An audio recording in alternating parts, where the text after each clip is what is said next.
Welcome to my YouTube channel learning physics with Preeti ma'am. आज हम एक नए टॉपिक को डिस्कस करने वाले हैं। ये भी सेमीकंडक्टर चैप्टर से ही हमने लिया हुआ है। इस टॉपिक का नाम है सोलर सेल, जैसे कि मैंने बोर्ड पे लिखा हुआ है। इसके पिछले वीडियो में हमने डिस्कस किया था फोटो डायोड के बारे में। आई होप आप लोग को फोटो डायोड का जो कॉन्सेप्ट है बहुत अच्छे से क्लियर हुआ होगा। आज हमें जो पढ़ना है ये भी एक प्रकार का स्पेशल पर्पस डायोड है, जिसे हम पीएन जंक्शन डायोड ही कहते हैं। इससे पहले आपने एलईडी, फोटो डायोड, सारे पीएन जंक्शन डायोड जो कि स्पेशल पर्पस के लिए यूज़ किए जाते हैं वो आपने पढ़ा है। So let's start about solar cell. Solar cell के बारे में हम पढ़ते हैं, जानते हैं क्या है सोलर सेल, किस प्रिंसिपल पे वर्क करता है, कैसे काम करता है। सोलर सेल को काम करने के लिए हमें क्या क्या करना पड़ता है, इसका कंस्ट्रक्शंस कैसा है, इसके यूजेस क्या है, इसके एडवांटेज क्या है, इसके लाभ क्या है, इसके उपयोग क्या है। इन सारी चीज़ों के बारे में हम डिटेल से यहाँ पर डिस्कस करने वाले हैं। So let's start. Solar cell. Solar cell नाम से ही समझ में आ रहा है, सोलर सेल जो है एक प्रकार का पीएन जंक्शन डायोड है। यह एक प्रकार का पीएन संधि डायोड है जो प्रकाश ऊर्जा को विद्युत ऊर्जा में बदल देता है। It is a PN junction diode which converts light energy into electrical energy. क्या करता है ये? लाइट एनर्जी को इलेक्ट्रिकल एनर्जी में कन्वर्ट कर देता है। और यह प्रकाश वोल्टीय प्रभाव के सिद्धांत पे कार्य करता है। प्रकाश वोल्टीय प्रभाव, इट मीन्स प्रकाश वोल्टी जो लाइट एनर्जी हम दे रहे हैं वो किसके फॉर्म पे है? फोटोन के फॉर्म पे है। लाइट जो हम इंसिडेंट कराते हैं, जैसे आपने फोटो डायोड में पढ़ा है, फोटो डायोड में हम डिप्लेशन लेयर में क्या करते थे, लाइट जो सनलाइट आ रही है, सन रेज आ रही है, वो कहाँ पे आती है? डिप्लेशन लेयर पे इंसिडेंट होती हैं, आपतित होती है। वह उसी तरह से ये जो हम पढ़ने वाले हैं सोलर सेल, इसमें भी जो लाइट एनर्जी है वो फोटोन के माध्यम से दी जाती है। और यही एनर्जी, ये जो फोटोन के माध्यम से जो एनर्जी आ रही है, यही प्रकाश ऊर्जा जो है बदल जाती है विद्युत ऊर्जा में।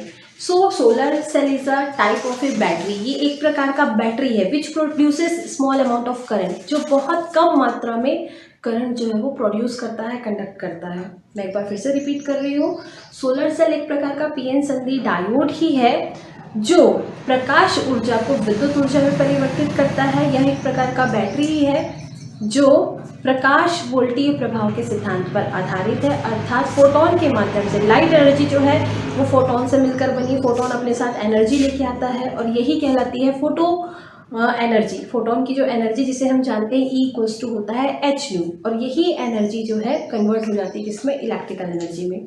सो मैंने कुछ पॉइंट्स यहाँ पे लिखे हुए हैं। इन पॉइंट्स के बेसिस पे हम सोलर सेल को बहुत अच्छे से समझ सकते हैं, इसको बहुत अच्छे से अपने लैंग्वेज में हम एक्सप्लेन कर सकते हैं, जिससे आपको बहुत अच्छे मार्क्स भी मिल सकते हैं। सो फर्स्ट पॉइंट इज प्रकाश ऊर्जा का विद्युत ऊर्जा में परिवर्तन। It converts light energy into electrical energy. जैसे फोटो डायोड जो है प्रकाश ऊर्जा को विद्युत ऊर्जा में परिवर्तित करता है, उसी प्रकार सोलर सेल भी प्रकाश ऊर्जा को विद्युत ऊर्जा में परिवर्तित करता है। It converts light energy into electrical energy.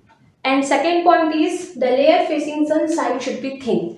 जैसा हम पीएन जंक्शन डायोड हम जानते हैं, P type of semiconductor, N type of semiconductor को जब हम मिला के एक डायोड बनाते हैं तो वो हमारा कहलाता है पीएन जंक्शन डायोड।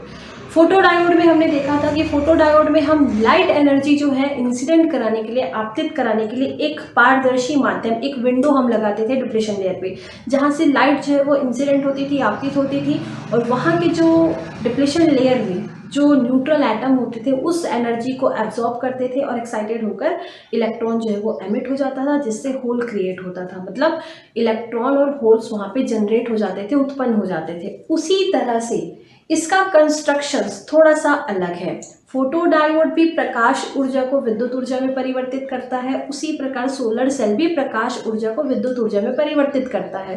फर्क सिर्फ इतना है कि दोनों की बनावट में अंतर है, उसके कंस्ट्रक्शन में अंतर है। फोटो डायोड में डायरेक्ट हम डिप्लेशन लेयर पे लाइट इंसिडेंट कराते थे, जिसका यूज हम एज अ काउंटर के रूप में, डिटेक्टेशन ऑफ लाइट यानी कि प्रकाश के संसूचन के रूप में करते हैं। लेकिन यहाँ पर इसका जो कंस्ट्रक्शन है, इसकी जो संरचना है, इसकी जो बनावट है सोलर सेल की, वो थोड़ी सी अलग होती है। क्या है सोलर सेल? एक प्रकार की बैटरी ही है जो हमें बहुत कम मात्रा में करंट जो है वो देता है। So second point is the layer facing sun side should be thin. जो लेयर, जो सूर्य से आने वाली किरणें जिस लेयर पे पड़ेंगी, जिस परत पे पड़ेंगी, वो लेयर पतला होना चाहिए। ऐसा इसलिए किया जाता है, अगर ये लेयर पतली नहीं होगी, अगर हम इस लेयर को क्या करते हैं, पतला बनाते हैं, तो सूर्य से जो आने वाली किरणें होती है, जो सन रेज होती है, जो सनलाइट होती है, उस लेयर से होते हुए डिप्लेशन लेयर पे जाते हैं। डिप्लेशन लेयर आपको मालूम है, डिप्लेशन लेयर वह पार्ट होता है पीएन जंक्शन डायोड का जहाँ पे न्यूट्रल एटम होते हैं, उदासीन अणु होते हैं, जो इलेक्ट्रिसिटी कंडक्ट करने में पार्टिसिपेट नहीं करते हैं, विद्युत धारा के चालन में भाग नहीं लेते हैं, वो न्यूट्रल एटम होते हैं। और ये न्यूट्रल एटम को जब बाहर से एनर्जी प्रोवाइड की जाती है, बाहर से जब ऊर्जा दी जाती है, तो ये जो एटम है इलेक्ट्रॉन और होल्स में जनरेट हो जाता है, मतलब ये चार्ज कैरियर बन जाते हैं और इस तरह से ये इलेक्ट्रिसिटी कंडक्ट करने में क्या करते हैं, पार्टिसिपेट करते हैं। इसीलिए यहाँ पे क्या किया जाता है, जो लेयर सूर्य से आने वाली जो सनलाइट जहाँ पे जिस लेयर पे पड़ रही है उस लेयर को पतला रखा जाता है। अगर ये लेयर मोटा होगा तो सूर्य से आने वाली जो किरणें हैं वो डिप्लेशन लेयर तक पहुँच ही नहीं पाएंगी। जब डिप्लेशन लेयर तक वो पहुँच ही नहीं पाएंगी या पहुँच भी गई तो उसको जो न्यूट्रल एटम है उसे उतनी एनर्जी नहीं मिलेगी जिससे इलेक्ट्रॉन और होल्स जनरेट हो सके। इसीलिए जो लेयर हम यूज़ करते हैं उस लेयर को जहाँ पे सूर्य की किरणें आपतित होती है उस लेयर को कैसा होना चाहिए, पतला होना चाहिए। And third point it is based on working, इसका जो प्रिंसिपल है, इसका जो वर्किंग प्रिंसिपल है, ये फोटो वोल्टेज इफेक्ट पे डिपेंड करता है। मतलब ये कह सकते हैं कि यह प्रकाश वोल्टेज सिद्धांत पर आधारित है। प्रकाश वोल्टेज सिद्धांत इट मीन्स जब कोई फोटोन इंसिडेंट करा जाता है तो लाइट एनर्जी कन्वर्ट हो जाती है इसमें electrical energy. So this effect is known as photo voltage effect, photo वोल्टीय प्रभाव जिसे हम कहते हैं। तो इसका जो सिद्धांत है यह फोटो वोल्टेज सिद्धांत के प्रभाव पर आधारित है, कार्य करता है। अभी सबके बारे में बहुत ब्रीफली हम डिस्क्राइब करने वाले हैं, ब्रीफली हम इसको पढ़ने वाले हैं। केवल अभी मैं आपको कुछ पॉइंट्स बता रही हूँ जो आपके दिमाग में रहे, जिससे आप इसको अच्छे से लिख सकें। And fourth point is no need any kind of biasing. जैसा आपको मालूम है पीएन जंक्शन डायोड में हमने बायसिंग पढ़ा था। पीएन जंक्शन डायोड को हम दो तरीके से बायसिंग करते हैं, forward bias and reverse bias. LED हमने पढ़ा है, LED is also special purpose PN junction diode. LED जो है एक प्रकार का पीएन जंक्शन डायोड ही है, लेकिन ये स्पेशल पर्पस के लिए बनाया जाता है। Same kind of photo diode भी है आपका। एलईडी हम यूज़ करते हैं किस बेसिस पे, कौन से बायसिंग पे हम यूज़ करते हैं, फॉरवर्ड बायसिंग पे। सेम एज फोटो डायोड है उसे हम यूज़ करते हैं रिवर्स बायसिंग पे। बट सोलर सेल को किसी भी प्रकार से बायसिंग करने की आवश्यकता नहीं होती है, क्योंकि ये एक तरह का बैटरी है। ये क्या करता है, अपने अंदर चार्ज स्टोर करके रखता है और इसका यूज़ हम तब करते हैं जब हमारे पास इलेक्ट्रिसिटी नहीं होती है। आप लोगों ने सोलर पैनल देखा होगा, सोलर सेल देखा होगा, कैलकुलेटर देखा होगा। ये कोई धारा नहीं लेता है। ये काम करने के लिए जब सोलर सेल का यूज़ किया जाता है तो ये कोई करंट नहीं लेता, बल्कि करंट हमें देता है। इसीलिए इसे किसी भी प्रकार से फॉरवर्ड बायसिंग या रिवर्स बायसिंग करने की आवश्यकता नहीं होती। So no need of any kind of biasing. इससे काम लेने के लिए, सोलर सेल को वर्क करने के लिए किसी भी प्रकार से बायसिंग करने की आवश्यकता नहीं होती है। Now fifth one is EMF is called photo voltage. अभी हम इसके बारे में पढ़ेंगे। जैसे मैंने आपको बताया सेल ये क्या है, सोलर सेल है। सेल में कितने टर्मिनल होते हैं, दो टर्मिनल, एक पॉजिटिव दूसरा नेगेटिव, एनोड और कैथोड जिसको हम कहते हैं। तो टर्मिनल के बीच में, सेल के जो दोनों टर्मिनल के बीच में वोल्टेज होता है उसे हम कहते हैं ईएमएफ, इलेक्ट्रोमोटिव फोर्स, यानी कि विद्युत वाहक बल। लेकिन ये विद्युत वाहक बल किसके कारण उत्पन्न हो रहा है, फोटोन एनर्जी के कारण उत्पन्न हो रहा है। जो फोटोन हम लाइट एनर्जी दे रहे हैं वो फोटोन के फॉर्म पे आ रही है, अपने साथ वो एनर्जी कंडक्ट कर रही है, एनर्जी लेके आ रही है, और इस एनर्जी के कारण क्या हमें मिल रहा है, इलेक्ट्रिकल एनर्जी मिल रही है। एक ईएमएफ, एक वोल्टेज पोटेंशियल डिफरेंस जो है वो जनरेट हो जा रहा है, और इसे ही क्या कहा जाता है, ईएमएफ। और ईएमएफ को ये किसके कारण प्रोड्यूस हो रहा है, किसके कारण ये जनरेट हो रहा है, फोटोन एनर्जी के कारण, फोटोन के कारण। So EMF is called photo voltage. तो जो विद्युत वाहक है, जैसे सेल के दो टर्मिनल है, सेल के दोनों टर्मिनल के बीच जो इलेक्ट्रोमोटिव फोर्स होता है, ईएमएफ होता है, विद्युत वाहक बल होता है, उसे ही कहा जाता है फोटो वोल्टेज, या इसे कहा जाता है open circuit voltage. Open circuit voltage it means खुली परिपथ वोल्टता, दोनों कहते हैं। फोटो वोल्टता भी कहते हैं, फोटो वोल्टेज भी कहते हैं, और ओपन सर्किट वोल्टेज भी कहते हैं। सो एक बार फिर से मैं रिपीट कर रही हूँ। जो फिफ्थ पॉइंट है हमारे पास, सेल के जो दो टर्मिनल है उनके बीच जो विद्युत वाहक बल उत्पन्न होता है, उस विद्युत वाहक बल उत्पन्न होने का कारण होता है फोटोन एनर्जी, लाइट एनर्जी, और इसी के कारण जो ईएमएफ उत्पन्न हो रहा है, जनरेट हो रहा है, विद्युत वाहक बल जो उत्पन्न हो रहा है, इसे हम कहते हैं फोटो वोल्टेज या ओपन सर्किट वोल्टेज कहा जाता है। And last one, sorry second last, users. User मतलब इसका उपयोग अगर हम देखें तो इसको कई जगह पर उपयोग किया जाता है। आप लोगों ने देखा होगा खेतों में सोलर पैनल लगाए जाते हैं, घरों में सोलर पैनल लगाए जाते हैं, ताकि वो जो सनलाइट एनर्जी है, हमारे पूरे यूनिवर्स में जो मेन सोर्स ऑफ एनर्जी है वो सनलाइट है। हमारे पूरे ब्रह्मांड में जो ऊर्जा का प्रमुख स्रोत है वो हमारा सूर्य है, जो जिसे लेने में हमें एक भी पैसे नहीं लगते हैं क्या पैसे? नहीं लगते ना। जो हमारे पास सनलाइट एनर्जी है, ये हमारी एकमात्र ऊर्जा का बहुत बड़ा स्रोत है। इसीलिए इसको हम सोलर पैनल पे, सोलर सेल पे, स्टोरेज बैटरी में, कैलकुलेटर में, कई जगह पे इसका हम यूज़ कर सकते हैं। और इसका जो लास्ट पॉइंट है वो ये कहता है, 7 point, advantages of solar cell. Solar cell के लाभ। अब इसके लाभ क्या क्या हो सकते हैं? सोलर सेल के तो ऐसे बहुत सारे लाभ है, लेकिन इसके मेन जो लाभ है, एक तो ये पॉल्यूशन लेस होता है। जब हम सोलर सेल का यूज़ करते हैं तो इसमें किसी भी प्रकार का पॉल्यूशन नहीं होता, किसी भी प्रकार का प्रदूषण नहीं होता। इसकी जो सेकंड पॉइंट है वो ये कहता है कि इसकी जो लाइफ होती है वो बहुत लंबी होती है, मतलब हम इसे बहुत समय तक यूज़ कर सकते हैं, बहुत लंबी लाइफ होती है, इट हैज़ लॉन्ग लाइफ। और थर्ड पॉइंट ये है इसका कि इसके रख रखाव की ज़्यादा आवश्यकता नहीं होती है। मतलब ये कैसे, इसको एक बार अगर हम फिट कर दें तो वो चल रहा है तो चल रहा है, इसको क्या चाहिए? केवल सनलाइट एनर्जी ही चाहिए, जिससे वो कन्वर्ट कर देता है किस पे? इलेक्ट्रिकल एनर्जी पे। तो क्या क्या मैंने बताया यहाँ पे एडवांटेज में, कि इससे प्रदूषण नहीं होता, ये प्रदूषण रहित है, पॉल्यूशन लेस है, इसकी जो लाइफ होती है, इसका जो जीवन होता है, इसका जो आयु होता है, वो बहुत लंबे समय तक हम इसको क्या कर सकते हैं? यूज़ कर सकते हैं। इसको रख रखाव करने की ज़्यादा आवश्यकता नहीं होती। हम एक बार हमने लगा दिया, मतलब उसे हमने लगा दिया, इसे हम काफ़ी लंबे समय तक क्या कर सकते हैं? यूज़ कर सकते हैं। So these are the basic points. ये जो हमने पॉइंट्स पढ़े, ये कैसे पॉइंट्स है? बेसिक पॉइंट्स है। अब हम इसको ब्रीफली डिस्क्राइब करते हैं। मैं इस पोर्शन को रफ करती हूँ और आपको बाय डायग्राम इसे एक्सप्लेन करती हूँ। चलिए देखते हैं। Let's start. अब हम फिर से शुरू करते हैं। इसको ब्रीफली मैं आपको बताती हूँ कि कैसे हम इसको डिस्क्राइब कर सकते हैं। ये बहुत इंपॉर्टेंट टॉपिक है हमारा। मैंने जो आपको छोटे छोटे पॉइंट्स बताए, ये पॉइंट्स बस आपको अपने माइंड में सेट करके रखना है। चलिए देखते हैं बाय डायग्राम। इसका जो कंस्ट्रक्शन है वो कुछ इस तरह से होता है। हम जानते हैं ये एक प्रकार का पीएन जंक्शन डायोड ही है, और इसमें पी टाइप और एन टाइप के वेफर लिए जाते हैं, लेयर्स लिए जाते हैं। देखिए इस तरह से मैंने एक डायग्राम बनाया हुआ है।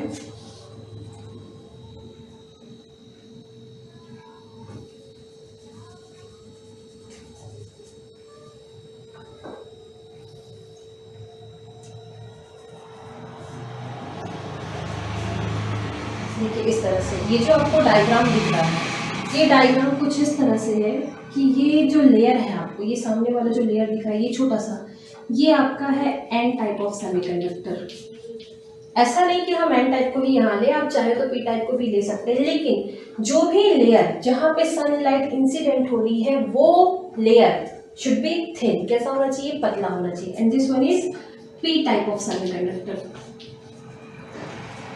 Let's start. सपोज मैंने अभी आपको बताया यहाँ पे कि जैसे हमारे पास ये डस्टर के साइज का मैंने ऐसा बनाया हुआ है, डिजाइन में मैंने बनाया हुआ है। आप देख रहे हैं यहाँ पे ये जो लेयर है ये कैसा आपका पतला है, और ये जो लेयर है ये कैसा आपका मोटा है। तो ये हमने ले लिया है एन टाइप ऑफ सेमीकंडक्टर, और ये वाला जो हमने लिया हुआ है ये आपका पी टाइप ऑफ सेमीकंडक्टर है। एन टाइप ऑफ सेमीकंडक्टर हमें कब मिलता है? ये हमें तब मिलता है जब हम प्योर सेमीकंडक्टर में पेंटावैलेंट इम्प्योरिटी ऐड करते हैं, मतलब पंचसंयोजी तत्वों की अशुद्धि मिलाते हैं, डोपिंग करते हैं, तो हमें एन प्रकार का अर्धचालक मिलता है। इसमें मेजॉरिटी चार्ज कैरियर जो होते हैं वो इलेक्ट्रॉन होते हैं।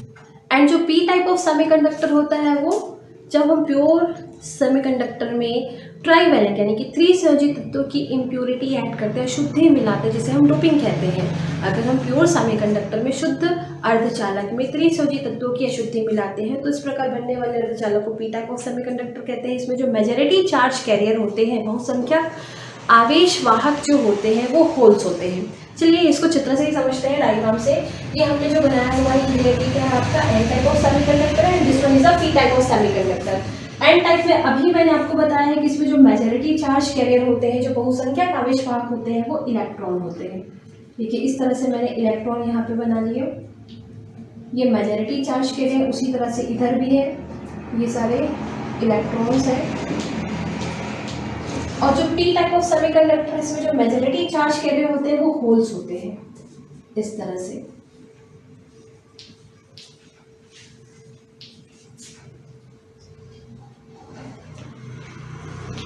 अब आप लोग को ये पता ही है, जब पीएन जंक्शन डायोड बनाया जाता है तो ये जो बीच वाला लेयर है, इस लेयर को हम क्या कहते हैं, डिप्लीशन लेयर। चलिए एक और डायग्राम से हम देखते हैं। ये हमने एक पीएन जंक्शन डायोड बनाया हुआ है। पीएन जंक्शन डायोड में this one is the P type of semiconductor and this one is the N type of semiconductor. P type में जो मेजॉरिटी चार्ज कैरियर होते हैं वो हमारे होल्स होते हैं, और एन टाइप में जो मेजॉरिटी चार्ज कैरियर होते हैं वो हमारे इलेक्ट्रॉन्स होते हैं।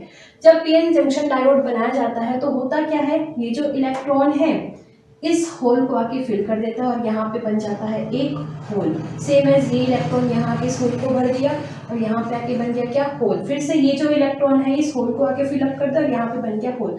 इस तरह से ये वाला जो पार्ट है वो पॉजिटिव चार्ज हो जाता है और ये वाला जो चार्ज है वो आपका हो जाता है नेगेटिवली चार्ज। तो इस तरह से यहाँ पे आप देख सकते हो कि ये पॉजिटिव चार्ज प्रोड्यूस हो गया, यहाँ पे धनावेश जो है वो प्रेरित हो गया और यहाँ पे ऋणावेश जो है वो उत्पन्न हो गया, जनरेट हो गया। तो यहाँ पे एक विद्युत क्षेत्र उत्पन्न हो जाता है, एक विद्युत क्षेत्र जो है वो उत्पन्न हो जाता है जिसकी दिशा धन आवेश से ऋण आवेश की ओर होती है। अब इस तरह से ये जो इलेक्ट्रिक फील्ड, इसमें क्या है, ऑलरेडी ये हमारा डिप्लीशन लेयर है, अवक्षय परत है। अब उसी तरह से ये जो इलेक्ट्रॉन्स है ये क्या करते हैं, इस होल को फिलअप कर दिए, ये इलेक्ट्रॉन इस होल को, ये इलेक्ट्रॉन इस होल को, इस तरह से ये जो लेयर है ये आपका बन जाता है डिप्लीशन लेयर। ये जो आपका लेयर है ये क्या रहता है, आपका डिप्लीशन लेयर। अब डिप्लीशन लेयर में आपको जैसे मैंने बताया था, डिप्लीशन लेयर में क्या होते हैं, न्यूट्रल एटम होते हैं, उदासीन अणु होते हैं जो इलेक्ट्रिसिटी कंडक्ट करने में पार्टिसिपेट नहीं करते, जो विद्युत का चालन नहीं कर पाते, विद्युत के चालन में भाग नहीं लेते, ऐसे एटम को कहते हैं हम न्यूट्रल एटम, उदासीन अणु। अब ये जो लेयर है ये अनयूज्ड पार्ट है जिसका यूज हम नहीं कर सकते। तो अब इसको यूज करने के लिए हम फोटो डायोड में क्या करते थे, यहाँ पे एक हमने विंडो लगाया था, है ना। इस विंडो में हमने क्या किया था, लाइट इंसिडेंट करा था जिसकी एनर्जी, ये जो लाइट इंसिडेंट हो रही है ये जो एनर्जी है एच न्यू, इसको क्या होना चाहिए, should be greater than energy gap. इसको कैसा होना चाहिए, जो एनर्जी गैप है उससे ज़्यादा होना चाहिए। जैसे मैंने आपको बताया था, ये हमने कोई एटम लिया है, ये न्यूक्लियस के चारों ओर इलेक्ट्रॉन जो है वो रिवॉल्यूशन कर रहे हैं, तो this is a valence band. जब हम इसे क्या करेंगे, बाहर से कोई एनर्जी प्रोवाइड करेंगे तो ये इलेक्ट्रॉन इस एनर्जी को गेन करता है, प्राप्त करता है, उसके बाद एक्साइटेड होकर ये बाहर आ जाता है, this one is the free electron. तो यहाँ से इसको यहाँ आने में जितनी ये गैप होती है, वैलेंस बैंड से कंडक्शन बैंड में जाने में जो एनर्जी गैप होती है, अगर हम उससे ज़्यादा एनर्जी इसको प्रोवाइड करें तभी वो अपने इस बैंड को छोड़कर क्या होगा, तो जितनी एनर्जी हम यहाँ से प्रोवाइड कर रहे हैं, है ना, हम यहाँ से जो एनर्जी हम दे रहे हैं, अगर वो एनर्जी गैप से, फॉरबिडन गैप से ज़्यादा है, तब तो ये इलेक्ट्रॉन क्या होगा, कंडक्शन बैंड में जाएगा, यानी कि अपने ऑर्बिट को छोड़ के वो बाहर निकलेगा। इसी तरह से यहाँ से जो हम एनर्जी प्रोवाइड करते हैं, ये एनर्जी को क्या होना चाहिए, वर्जित ऊर्जा अंतराल से अधिक होना चाहिए। फॉर एग्जाम्पल, अगर हमारे पास एनर्जी गैप सपोज 6 eV है, 6 इलेक्ट्रॉन वोल्ट है, तो ये जो एनर्जी हम दे रहे हैं इस एनर्जी को इससे ज़्यादा होना चाहिए, इससे ज़्यादा इसमें 7, 8, 9 इलेक्ट्रॉन वोल्ट होनी चाहिए, जिससे क्या हो सके, यहाँ पे जो न्यूट्रल एटम है, जो उदासीन अणु है, वो चार्ज कैरियर में टूट सके। चार्ज कैरियर कहने का मतलब इलेक्ट्रॉन और होल्स पे टूट सके, है ना। तो इसे तोड़ने के लिए जो न्यूट्रल एटम है, जो अवक्षय परत में है, अवक्षय परत इस डिप्लीशन लेयर में हमारे पास न्यूट्रल एटम है, उदासीन अणु है। अब ये उदासीन अणु है, ये क्या करेंगे, इलेक्ट्रिसिटी को कंडक्ट कर सकते नहीं है, तो इन्हें क्या करना पड़ता है, हमें बाहर से ऊर्जा लेनी पड़ती है in the form of light. जब हम सोलर सेल की बात कर रहे हैं, फोटो डायोड की बात कर रहे हैं, तो हम क्या करते हैं, लाइट के फॉर्म पे हम इसे एनर्जी प्रोवाइड करते हैं। उस एनर्जी को ये न्यूट्रल एटम गेन करता है और उसके बाद वहाँ से इलेक्ट्रॉन जो है रिलीज हो जाता है, इलेक्ट्रॉन निकल जाता है, इलेक्ट्रॉन के निकलने से होल क्रिएट हो जाता है। तो इस तरह से ये जो न्यूट्रल एटम है वो होल्स और इलेक्ट्रॉन में ब्रेक हो जाता है। अब आपको मैंने बताया था, ये जो इलेक्ट्रिक फील्ड है डिप्लीशन लेयर में, ये जो इलेक्ट्रिक फील्ड है, ये इलेक्ट्रिक फील्ड जैसे ही, ध्यान दीजिएगा यहाँ पे, जैसे ही, अब ये हमारे पास क्या है, ये हमारे पास वो एरिया है, वो लेयर है जहाँ पे एक होल है, कि बहुत सारे यहाँ पे होल है, हमने एक ही की बात की।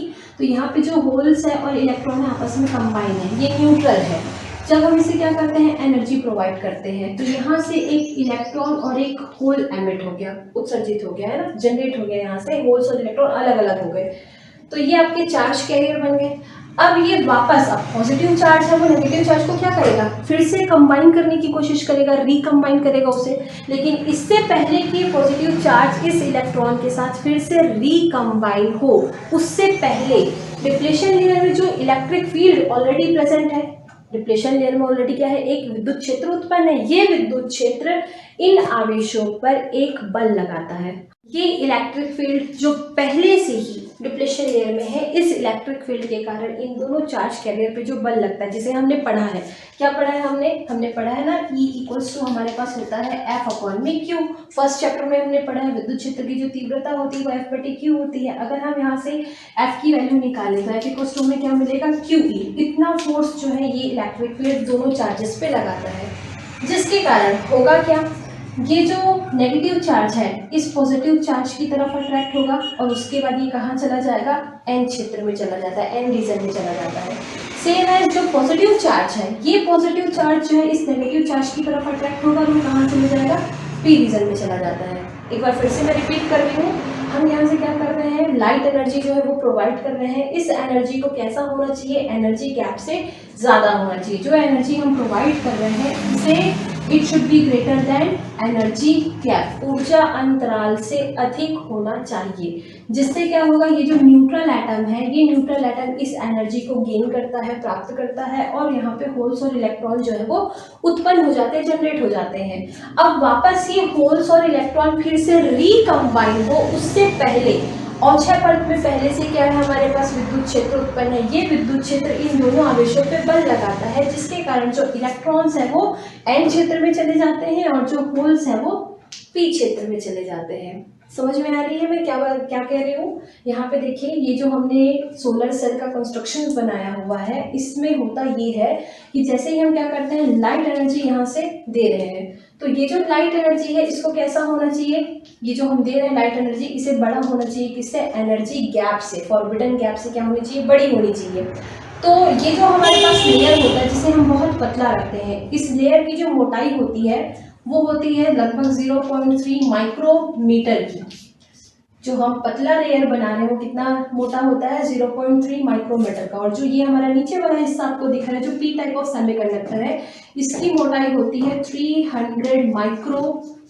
अब आप सोच सकते हैं यहाँ पे ये जो है ये काफ़ी चौड़ा है, काफ़ी बड़ा है, और ये वाला जो है वो बहुत पतला है। पतला इसीलिए रखा जाता है क्योंकि यहाँ से जो लाइट एनर्जी आ रही है वो लाइट एनर्जी डिप्रेशन लेयर तक आसानी से पहुंचे, क्योंकि लाइट की जो तीव्रता होती है, जो इंटेंसिटी होती है वो बहुत ज़्यादा होती है। और अगर इसे मोटा कर दिया गया तो ये क्या होगा, लाइट एनर्जी तो आएगी ही आएगी, डिप्रेशन लेयर तक पहुंचेगी, लेकिन उसके बाद इतनी ऊर्जा नहीं बचती है कि वो डिप्लेशन लेयर में उपस्थित न्यूट्रल एटम को होल्स और इलेक्ट्रॉन में ब्रेक कर सके, तोड़ सके।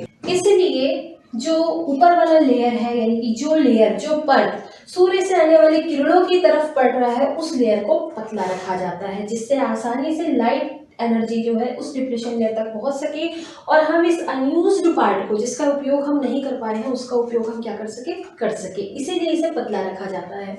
चलिए, अब हमने ये तो देख लिया कि यहाँ से होल्स और इलेक्ट्रॉन लाइट एनर्जी जैसे आती है, यदि ये लाइट एनर्जी गैप से बहुत ज़्यादा है, एनर्जी गैप से ज़्यादा है, तो यहाँ पे ये जो होल्स और इलेक्ट्रॉन है डिप्लेशन लेयर में उत्पन्न हो जाते हैं।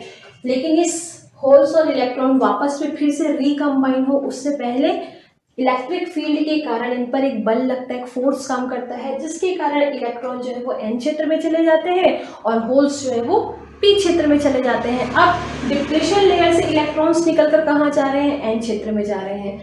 डिप्लेशन लेयर से होल्स निकलकर कहाँ जा रहे हैं, पी क्षेत्र में जा रहे हैं, जिससे पी क्षेत्र में होल्स की अधिकता हो जाती है, एन क्षेत्र में इलेक्ट्रॉनों की अधिकता हो जाती है।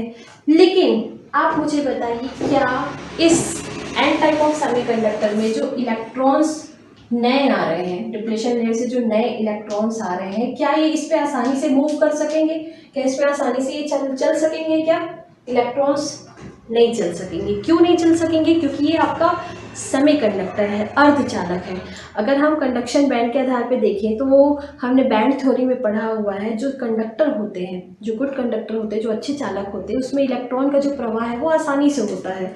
लेकिन ये क्या है, आपका सेमीकंडक्टर है, इसलिए इसमें इलेक्ट्रॉन्स तो उत्पन्न हो रहे हैं, इस डिप्लेशन लेयर से इलेक्ट्रॉन्स निकल कर एन क्षेत्र में आ रहे हैं, जिससे इलेक्ट्रॉनों की अधिकता हो रही है। पी क्षेत्र में होल्स जा रहे हैं जिससे होल्स की अधिकता हो रही है, लेकिन ये जो इलेक्ट्रॉन्स है इसमें आसानी से मूव नहीं कर सकते क्योंकि ये सेमीकंडक्टर है, ये कंडक्टर नहीं है, अर्धचालक ही तो है ना, चालक तो है नहीं। चालक में जो इलेक्ट्रॉन्स होती है, क्योंकि इलेक्ट्रिसिटी कंडक्ट होती है किसके द्वारा, फ्री इलेक्ट्रॉन्स के द्वारा। इलेक्ट्रिसिटी कंडक्ट करने के लिए जो कंडक्शन बैंड होते हैं वो पूरी तरह से भरा होना चाहिए। कंडक्शन बैंड में क्या होते हैं, फ्री इलेक्ट्रॉन्स होते हैं, और यही इलेक्ट्रॉन्स जो है वो इलेक्ट्रिसिटी को कंडक्ट करते हैं। इसीलिए ये सेमीकंडक्टर जो है, सेमीकंडक्टर में इलेक्ट्रॉन्स जो है वो आसानी से फ्लो नहीं कर पाते हैं। आसानी से फ्लो नहीं कर पाते तो इसको एक जगह पे एकत्रित करने के लिए क्या किया जाए, एक जगह पे कलेक्ट करने के लिए क्या किया जाए, इसलिए यहाँ पे कंडक्टिंग रॉड्स लगाए जाते हैं। कंडक्टिंग रॉड्स का मतलब हो गया चालक रॉड, चालक की मतलब ये कहा जा सकता है छड़ लगाए जाते हैं, चालक छड़ लगाए जाते हैं जिसे मेटल फिंगर कहा जाता है। वो कुछ इस तरह से होता है, देखिए यहाँ पे इस तरह से हम मेटल रॉड्स लगाते हैं। मेटल रॉड्स को कहा जाता है मेटल फिंगर। ये क्या है, आपके चालक छड़ है ये, जिसको मेटल फिंगर कहा जाता है। मेटल फिंगर इसलिए कहा जाता है, देखिए जहाँ पे इसे हमने लगाया हुआ है, ये इस तरह के रॉड है, ये कंडक्टर है, ये क्या आपके मेटल है की धातु, it is a good conductor, ये गुड कंडक्टर है। तो जितने भी नए इलेक्ट्रॉन यहाँ पे उत्पन्न हो रहे हैं, ये सारे के सारे इलेक्ट्रॉन जिस भी फिंगर के पास यानी कि जिस भी रॉड के पास, जैसे कि ये वाला इलेक्ट्रॉन मान लीजिए, ये इलेक्ट्रॉन जो नया इस डिप्लीशन लेयर से एन क्षेत्र में आया है, ये इलेक्ट्रॉन जो इस रॉड के पास में है, ये इलेक्ट्रॉन इकट्ठा हो जाता है। ये रॉड क्या करता है, ये जो न्यूली बॉर्न इलेक्ट्रॉन है, मतलब जो नए इलेक्ट्रॉन्स डिप्लीशन लेयर से एन रीजन में आए हैं, उन सभी इलेक्ट्रॉनों, क्योंकि ये इलेक्ट्रॉन क्या है, अपने आप इस वेफर में, इस लेयर में मूव नहीं कर सकते क्योंकि ये सेमीकंडक्टर है। इसीलिए इस कंडक्टिंग रॉड का हम प्रयोग करते हैं। Conducting rod means metal finger. Metal finger इसलिए इसको कहा जाता है कि इसको जितने भी इलेक्ट्रॉन है उसको ये कलेक्ट करने का काम करता है, इसको एक्यूमुलेट करता है, एक जगह पे लाता है। तो जैसे मान लीजिए अगर हम इस रॉड की बात करते हैं, कुछ इलेक्ट्रॉन जो इस रॉड के पास है वो क्या करेंगे, इस रॉड में एकत्रित हो गए, कलेक्ट हो गए। कुछ इलेक्ट्रॉन्स ऐसे होंगे जो इस रॉड के समीप होंगे, वो इस फिंगर में इकट्ठे हो गए, कलेक्ट हो गए। इसी तरह से इस रॉड के समीप आने वाले जो इलेक्ट्रॉन्स है वो इस फिंगर पे कलेक्ट हो गए। इस तरह से जितने भी इलेक्ट्रॉन है सारे के सारे क्या हो जाते हैं, कलेक्ट हो जाते हैं। जैसे अगर हम इसकी बात करें, आप यहाँ पे समझ सकते हैं, ये हमने लिया है एक पीएन जंक्शन डायोड। अब इस पीएन जंक्शन डायोड में हमने यहाँ से जो इलेक्ट्रॉन्स और जो होल्स उत्पन्न हुआ है, इलेक्ट्रिक फील्ड के कारण इस पे फोर्स काम करता है, जिसके कारण जो होल्स है वो पी क्षेत्र में आ गए और जो इलेक्ट्रॉन्स है वो एन रीजन में आ गए। अब जो इलेक्ट्रॉन्स एन रीजन में आए तो ये जो इलेक्ट्रॉन्स है इसके लिए हम लगाते हैं मेटल फिंगर। ये मेटल फिंगर क्या करता है, जो भी इलेक्ट्रॉन्स, अब इसमें तो एक बार में एक इलेक्ट्रॉन आएगा ऐसा तो है नहीं, बहुत सारे इलेक्ट्रॉन्स जो है डिप्लीशन लेयर से एन क्षेत्र में आ जाते हैं, जिसके कारण जो इलेक्ट्रॉन ये अपने आप मूव नहीं कर सकते, because semiconductor is not a good conductor. Semiconductor जो है एक अच्छा चालक नहीं होता है, ये अर्धचालक ही है। चालक में जो कंडक्शन बैंड होता है वो टोटली फिल होता है, मतलब भरा हुआ रहता है, जिसके कारण इलेक्ट्रॉन जो है उसमें आसानी से मूव कर सकते हैं, प्रवाह कर सकते हैं। लेकिन सेमीकंडक्टर में ऐसा इलेक्ट्रॉन जो है वो आसानी से मूव नहीं कर पाते, इसीलिए हमें यहाँ पे कंडक्टिंग करने के लिए मेटल रॉड की आवश्यकता पड़ती है, जिसे हम मेटल फिंगर कहते हैं।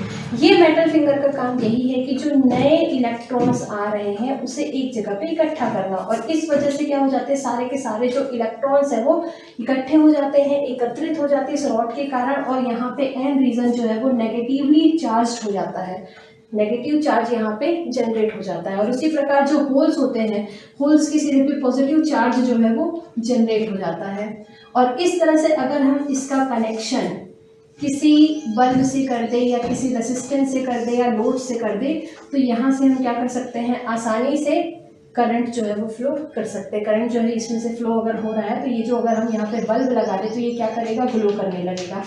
तो इस तरह से देखिए जो इलेक्ट्रॉन्स डिप्लीशन लेयर से एन रीजन में जा रहे हैं, एन क्षेत्र में जा रहे हैं, वो कंडक्टिंग रॉड के थ्रू, मेटल फिंगर के थ्रू क्या हो रहे हैं, इकट्ठे हो रहे हैं, एकत्रित हो रहे हैं, है ना, जिससे एन क्षेत्र जो है वो ऋणात्मक हो जाता है। एन क्षेत्र में नेगेटिव चार्ज उत्पन्न मतलब ज़्यादा हो जाती है, अधिकता हो जाती है, तो ये वाला जो सिरा है वो क्या बन जाता है, नेगेटिवली चार्ज हो जाता है। और इसी तरह से डिप्लीशन लेयर से जो होल्स होते हैं वो पी रीजन में आते हैं, जिससे होल्स की अधिकता हो जाती है और पी क्षेत्र जो है वो धनात्मक हो जाता है। तो इस तरह से ये एक सेल के दो टर्मिनल की तरह काम करता है, positive terminal and negative terminal. और आपको मालूम है जब ये पॉजिटिव टर्मिनल है और नेगेटिव टर्मिनल, हमारे पास एक सेल है जिसमें एक आपका पॉजिटिव टर्मिनल है और एक आपका नेगेटिव टर्मिनल। तो सेल के सिरों के बीच जो पोटेंशियल डिफरेंस होगा जिसे हम कहते हैं विद्युत वाहक बल, ईएमएफ जिसे हम कहते हैं ना, ये विद्युत वाहक बल किसके कारण उत्पन्न हो रहा है। यहाँ पे अब ये एक टर्मिनल हमें मिल गया जो पॉजिटिव चार्ज हो गया, ये एक टर्मिनल हमें मिल गया जो नेगेटिव चार्ज हो गया।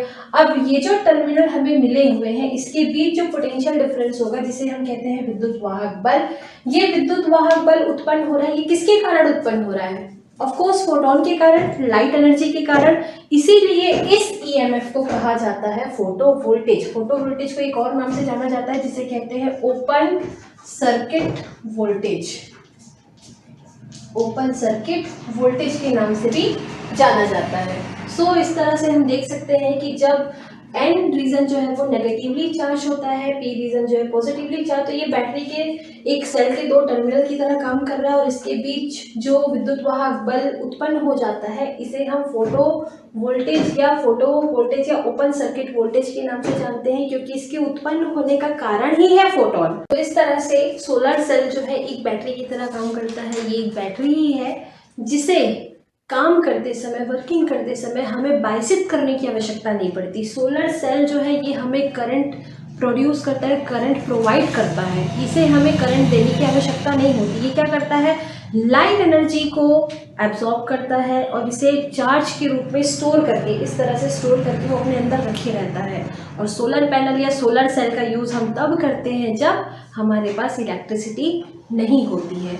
इसी तरह से ये इसका वर्किंग प्रिंसिपल है और इसीलिए इसे हमें किसी भी प्रकार से ना फॉरवर्ड पास में ना रिवर्स पास में बायसिंग करने की आवश्यकता पड़ती है। हमें इसे बायसित करने की ज़रूरत ही नहीं पड़ती, क्योंकि it is a type of a battery which produces a small amount of current.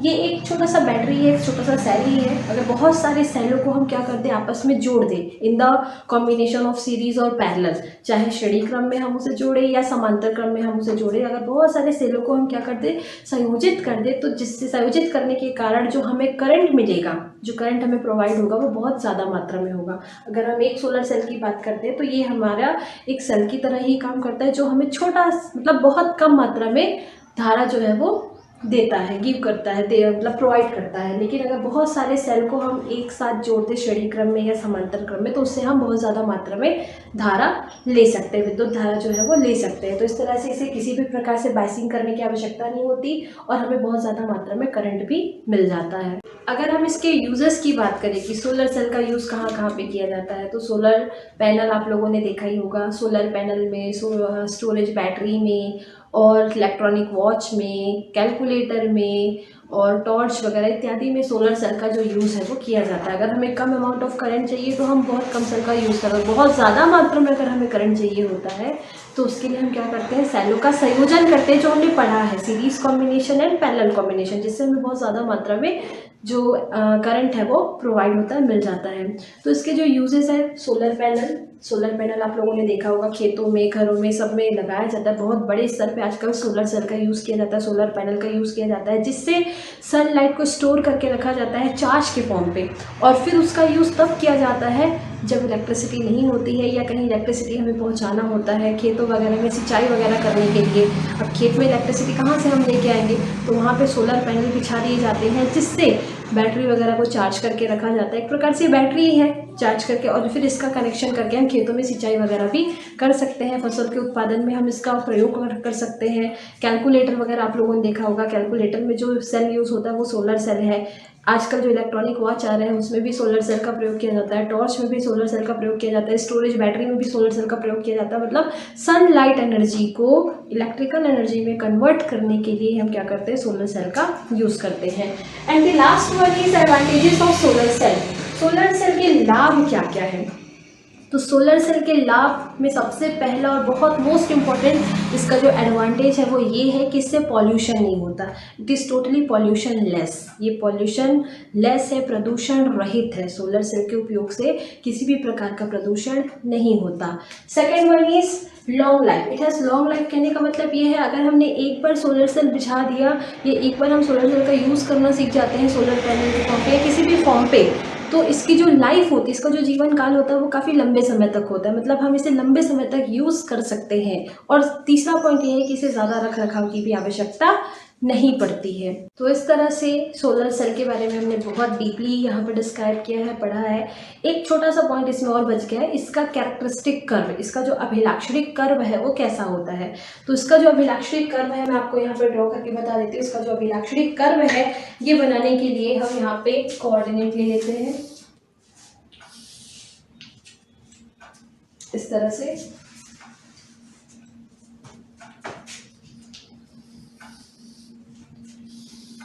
ये इसका कैरेक्टरिस्टिक कर्व जिसको हम कहते हैं अभिलाक्षणिक वक्र, सौर सेल का अभिलाक्षणिक वक्र। सोलर सेल मैंने आपको थोड़ी देर पहले ही बताया है कि लाइट एनर्जी को इलेक्ट्रिकल एनर्जी में कन्वर्ट करता है, लेकिन जब हम सोलर सेल का यूज़ करते हैं तो ये अपना काम करते समय, वर्क करते समय किसी भी प्रकार से हमें इसे करंट देने की आवश्यकता नहीं होती। ना ही हम इसे फॉरवर्ड बायसिंग में कनेक्ट करते हैं और ना ही हम इसे रिवर्स बायसिंग में कनेक्ट करते हैं। मतलब इसमें किसी भी प्रकार की बायसिंग की आवश्यकता नहीं होती है। इसे बिना करंट दिए हम क्या करते हैं, ये हमें करंट प्रोवाइड करता है, ये हमें करंट जो है वो प्रोवाइड करता है। तो इसलिए इसका जो कैरेक्टरिस्टिक कर्व है वो इस तरह से बनाया जाता है। दिस इज, ये करंट को रिप्रेजेंट कर रहा है और ये जो है आपका वोल्टेज को, जिसे हम कहते हैं फोटो वोल्टेज या फिर ओपन सर्किट वोल्टेज कहते हैं। तो ये इसका कैरेक्टरिस्टिक कर्व है। इससे ये जो कर्व है ये एक सेल से आने वाली जो धारा है, यहाँ पे इसका जो कैरेक्टरिस्टिक कर्व है ये बताता है कि सोलर सेल का प्रयोग करते समय सोलर सेल को किसी भी प्रकार से धारा दी नहीं जाती है। सोलर सेल धारा लेता नहीं है, बल्कि वो क्या करता है, हमें धारा देता है। तो ये इसका अभिलाक्षणिक वक्र है। तो इस तरह से सोलर सेल जो है लाइट एनर्जी को इलेक्ट्रिकल एनर्जी में कन्वर्ट करता है, जैसा कि फोटो डायोड भी करता है। ये प्रकाश वोल्टी प्रभाव के सिद्धांत पर आधारित है। सोलर सेल बनाने के लिए हम जिस सेमीकंडक्टर का प्रयोग करते हैं, सोलर सेल अगर हमें बनाना है तो हम जिस भी टाइप का सेमीकंडक्टर यूज़ करते हैं उसके लिए जो एनर्जी गैप है वो लगभग 1.5 इलेक्ट्रॉन वोल्ट के बराबर होना चाहिए। लगभग वो कितना होना चाहिए, 1.5 इलेक्ट्रॉन वोल्ट के बराबर होना चाहिए। ऐसे सेमीकंडक्टर का प्रयोग हम करते हैं सोलर सेल बनाने के लिए। सोलर सेल और फोटो डायोड दोनों ही प्रकाश वोल्टी प्रभाव के सिद्धांत पर आधारित है। फर्क सिर्फ इतना होता है कि फोटो डायोड जो है वो पश्च बायस यानी कि रिवर्स बायस में काम करता है, जबकि सोलर सेल को किसी भी प्रकार से बायसिंग करने की आवश्यकता नहीं होती। और एक और अंतर ये होता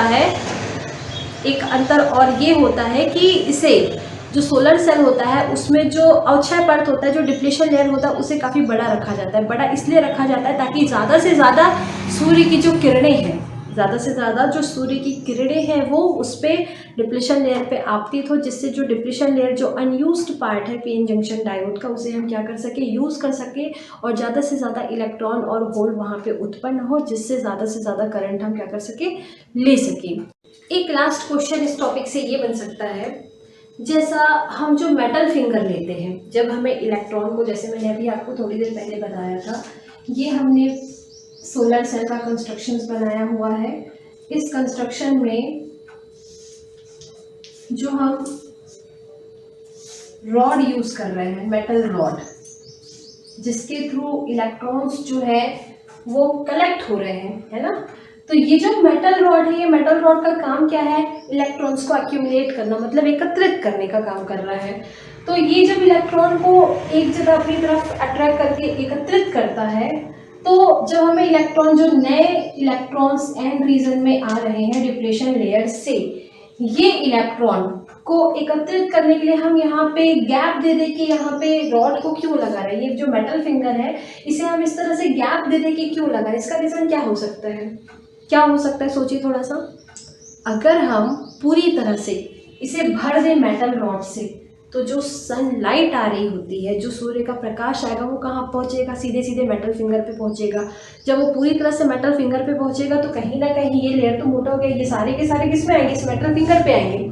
अब मेटल फिंगर की कंडक्टिंग रॉड पे जब सनलाइट पड़ेगा तो डिप्लीशन लेयर तक पहुँचते लाइट की जो इंटेंसिटी है, लाइट की जो तीव्रता है, वो कम हो जाएगी, जिससे डिप्लीशन लेयर में जो न्यूट्रल एटम है वो होल्स और इलेक्ट्रॉन में ब्रेक नहीं हो पाएंगे और फिर इलेक्ट्रिसिटी जो है वो कंडक्ट नहीं हो पाएगी। इसीलिए जो कंडक्टिंग रॉड्स है वो इस तरह से गैप दे दे करके बनाए जाते हैं, जिससे सन की जो लाइट आ रही है, जो सन से जो एनर्जी आ रही है, वो आसानी से कहाँ तक पहुंच सके, डिप्लेशन लेयर तक पहुंच सके, जिससे होल्स और इलेक्ट्रॉन उत्सर्जित हो सके। और यही पूरा प्रिंसिपल जो है, वर्किंग प्रिंसिपल, इस तरह से आज हमने सोलर सेल के बारे में पूरी तरह से कम्प्लीटली डिस्क्राइब किया, बहुत ब्रीफली हमने उसे डिस्कस किया। आई होप आप लोग को आज का जो वीडियो है वो समझ में आया होगा, बहुत अच्छे से आपने समझा होगा इसे। और अगले वीडियो में हम फिर मिलेंगे। Okay, thanks a lot for watching this video.